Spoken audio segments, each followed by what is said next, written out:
In 2001, I met Scott. He was funny, smart, cute, dependable, hardworking, everything I was looking for in a guy, except he didn't have a relationship with God.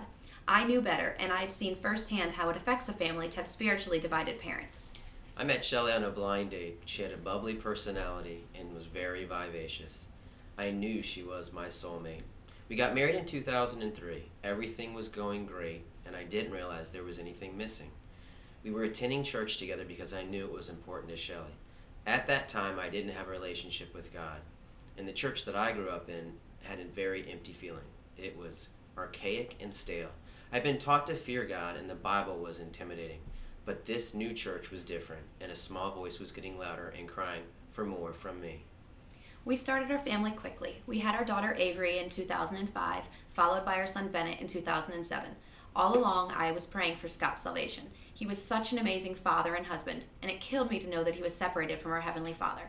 I became pregnant with my third child, and the thought of adoption crept back into my mind.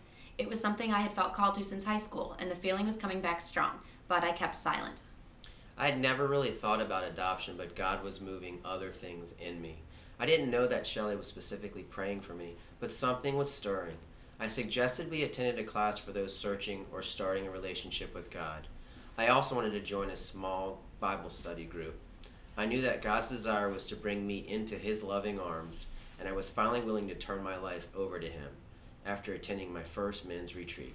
I now had a feeling of deep inner peace and comfort. I'm so thankful to God for His grace. I was overjoyed. I was emotional.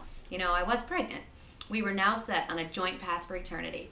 So I decided to bring up the subject of adoption with Scott. He didn't say absolutely not, so I started doing some research. Our son Everett was born in February of 2010, and the calling to adopt was stronger than ever. I dug deeper. I prayed. Now Scott prayed too. In April of 2011, we joined with an agency, and we were recently matched with two precious little ones from Congo, Africa. Now we are joyously awaiting the children to come home and complete our family, unless God tells us to adopt again.